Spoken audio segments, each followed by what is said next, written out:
This is the city.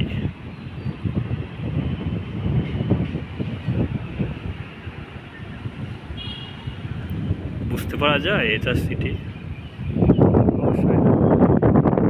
City হলে আসলে এরকম সিটি যদি প্রত্যেক জায়গাতে তৈরি হতো তাহলে আমাদের এই তাপমাত্রা অনেকাংশেই কমে যেত। আমাদের এই গ্রীষ্মের তাপমাত্রা বর্তমানে বাংলাদেশে সর্বনিম্ন 41 ডিগ্রি তাপমাত্রা প্রবাহিত হচ্ছে।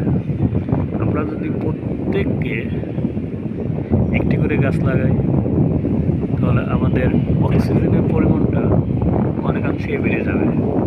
তাতে কী হবে? কার্বন ডাইঅক্সাইডের পরিমাণ